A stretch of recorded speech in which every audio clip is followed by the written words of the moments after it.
Hello नमस्कार, मी प्राध्यापक शिवदास मुंडे आपल्यासमोर घेऊन आलोय सेट नेट परीक्षा आणि त्या परीक्षेचा अभ्यासक्रम आणि त्या परीक्षा संदर्भात विचारले जाणारे प्रश्न।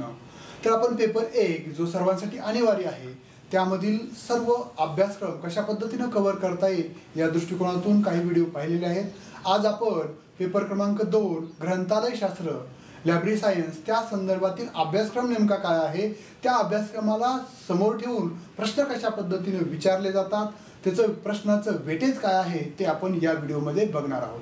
त्यामुळे हा व्हिडिओ पूर्ण बघा आणि लाईक आणि शेअर करायला विसरू नका। चला तर मग आपण सुरुवात करूया।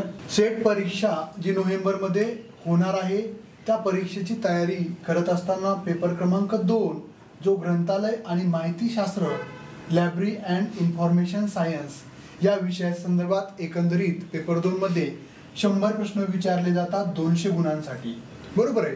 तर एकंदरीत तो सिलेबस कशा पद्धतीने आहे तर या विषयाच्या अनुषंगाने 10 घटक आहेत, त्या प्रत्येक घटकावर आपल्याला 10 प्रश्न विचारले जातात आणि गुणांचं वेटेज असणार आहे प्रत्येक घटकावर 20 गुण, म्हणजेच प्रत्येक प्रश्न हा 2 गुणांसाठी आपल्याला विचारला जाणार आहे। तर त्याचा अभ्यासक्रम नेमका काय आहे बघा। ग्रंथालय आणि माहिती विज्ञान यामधील पहिला घटक आहे माहिती शास्त्र। त्यामध्ये डेटा म्हणजे काय, माहिती म्हणजे काय, ज्ञान आणि शहाणपण कशाला म्हणायचं, त्याबरोबर माहितीचं जीवनचक्र कशा पद्धतीनं माहितीची निर्मिती कशा पद्धतीनं होते, त्याची संकल्पना, त्याची साठवणूक, त्याचे साठवणुकीचे प्रकार, त्याचबरोबर त्याचं नियोजन, त्याचं व्यवस्थापन, त्याचं विकसन कशा पद्धतीनं होतं, यावर आपल्याला पहिल्या घटकामध्ये 10 प्रश्न हे 20 गुणांसाठी तब्बल विचारले जाणार आहेत।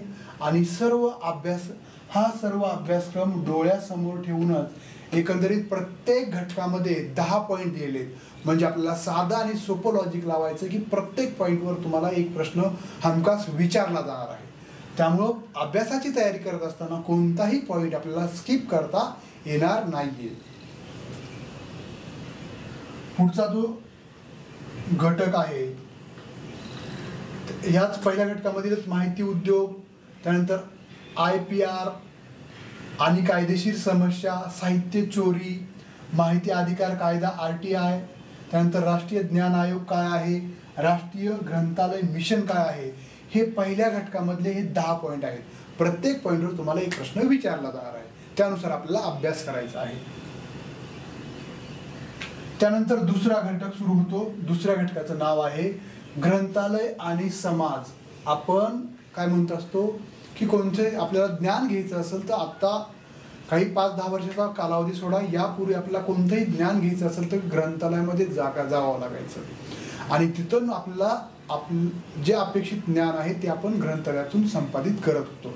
त्यामुळं ग्रंथालय आणि समाज, भारतातील ग्रंथालयाचा ऐतिहासिक विकास कशा पद्धतीने झालेला आहे, ग्रंथालयाच्या विकासासंदर्भात कोणकोणते आयोग स्थापन केले होते, त्यांनी काय शिफारसी केल्या होत्या, त्यानंतर ग्रंथालयाचे प्रकार शैक्षणिक, सार्वजनिक, विशेष आणि राष्ट्रीय ग्रंथालय, त्याबरोबरच भारतीय राज्यामध्ये ग्रंथालय संदर्भातील कायदे, लायब्ररी सायन्स संदर्भातील कायदे, ग्रंथालय आणि माहिती विज्ञान त्याचं व्यवस्थापन कशा पद्धतीने केलं जातं यावर आपल्याला प्रश्न विचारला जातो। या दुसऱ्या घटकावर देखील 10 प्रश्न हे 20 मार्कासाठी आणि या पण घटकामध्ये प्रत्येक म्हणजे 10 एकूण पॉईंट आहेत, हे जसे 5 पॉईंट झालेले आहेत, पुढे 5 पॉईंट आपण बघतच आहोत, म्हणजे एकंदरीत प्रत्येक पॉईंटवर आपल्याला प्रश्न विचारला जाणार आहे। हा बघा, व्यावसायिक संघटना कशा संदर्भात, ग्रंथालया संदर्भात, त्यानंतर ALI, त्यानंतर भारतातील ग्रंथालय आणि माहिती विज्ञान शिक्षण, ग्रंथालय जनसंपर्क, वापरकर्त्यांचा प्रकार आणि माहिती साक्षरता, क्षेत्रे, मानके, त्याचे प्रकार आणि मॉडेल्स, या संदर्भात आपल्याला 10 प्रश्न या दुसऱ्या घटकावर विचारले जाणार आहेत जे 20 मार्कासाठी असणार आहेत। त्यानंतर तिसरा घटक सुरू होतोय, त्याचं नाव आहे संदर्भ साधने। यामध्ये आपण माहितीचे स्रोत, माहिती कुठून घेतली जाते, नैसर्गिक माहिती, त्याचे वैशिष्ट्ये, त्याचे प्रकार, त्याचं स्वरूप, माहितीचे स्रोत, प्राथमिक स्रोत, माध्यमिक स्रोत, तृतीयक स्रोत, त्यानंतर नॉन डॉक्युमेंटरी, त्यानंतर प्राथमिक माहिती स्रोत, ज्यामध्ये प्रिंटिंग, इलेक्ट्रॉनिक, जर्नल्स, कॉन्फरन्स. दुय्यम माहितीचे स्रोत. त्यानंतर तृतीय माहितीचे स्रोत. याच घटकावरील परत पुढचे 5 पॉइंट. संदर्भ स्रोत, इलेक्ट्रॉनिक माहितीचे साधने, चाट मंच, डेटाबेस, संस्थात्मक आणि मानव संसाधने, संदर्भ स्रोत आणि वेब संसाधने. हे सर्व तिसऱ्या घटकावर आपल्याला एकंदरीत 10 प्रश्न विचारले जाणार आहेत. या घटकामध्ये देखील आपण जर पाहिलं तर एकूण 10 पॉइंट आहेत. प्रत्येक पॉइंटवर तुम्हाला एक प्रश्न 2 गुणांसाठी विचारला जाणार आहे. त्यानंतर चौथा घटक आहे संदर्भ सेवा. कशा संदर्भात? तर समुदाय माहिती सेवा.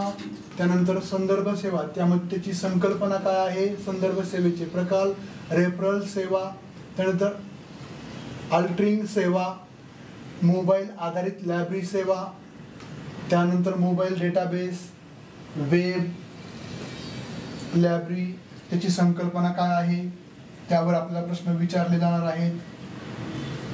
या चौथ्या घटकामध्ये देखील आपल्याला एकूण 10 पॉईंटचा समावेश आहे.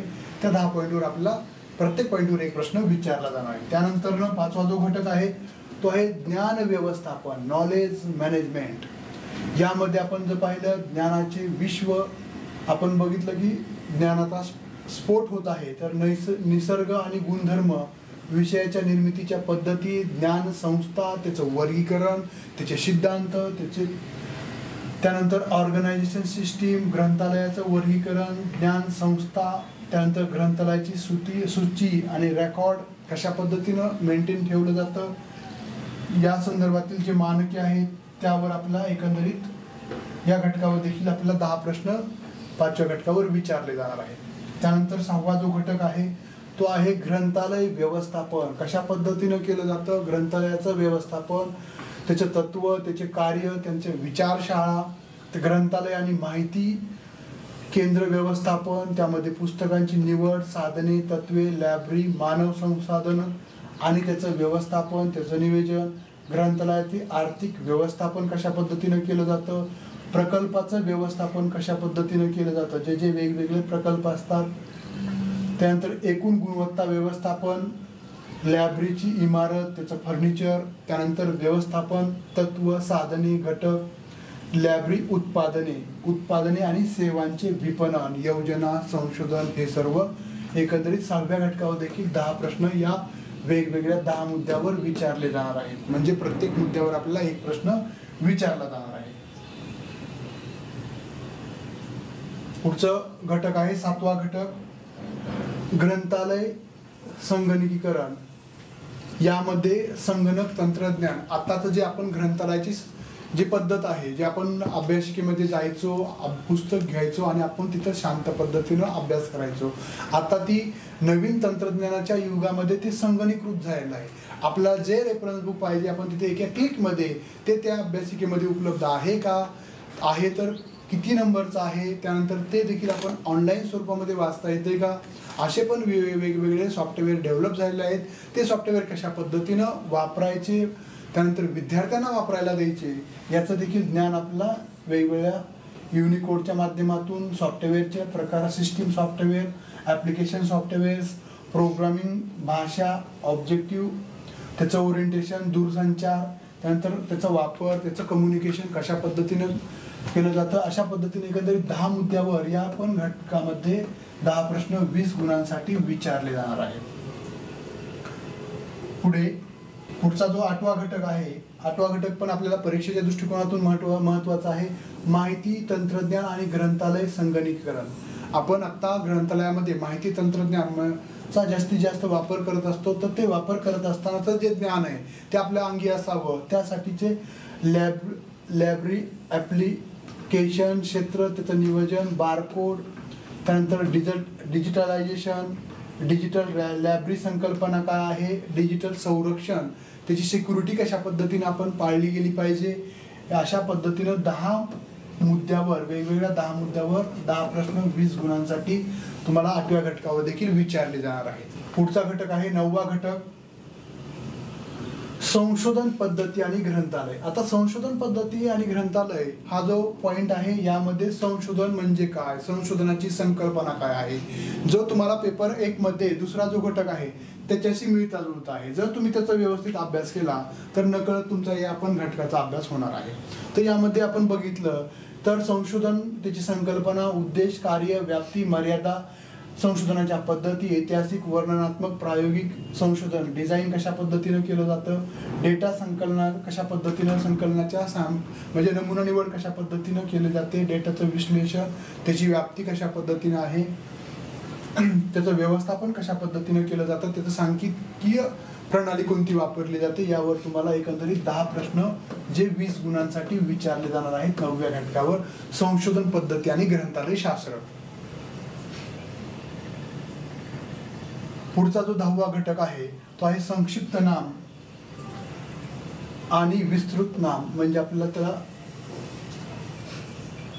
शैक्षणिक ग्रंथालय आणि माहिती प्रणाली यामधील या घटकावर तुम्हाला एक प्रश्न विचारला जाईल. सार्वजनिक ग्रंथालय ही संकल्पना काय आहे, भारतामध्ये ती कशा पद्धतीने उदयास आली, त्याचा विकास पावला, त्यावर तुम्हाला प्रश्न विचारला जाईल. विशेष ग्रंथालय आणि माहिती प्रणाली, आरोग्य विज्ञान ग्रंथालय माहिती प्रणाली, कॉर्पोरेट लायब्ररी आणि माहिती प्रणाली, कृषी ग्रंथालय आणि माहिती प्रणाली, अभियांत्रिकी आणि तांत्रिक ग्रंथालय आणि त्याची माहिती प्रणाली,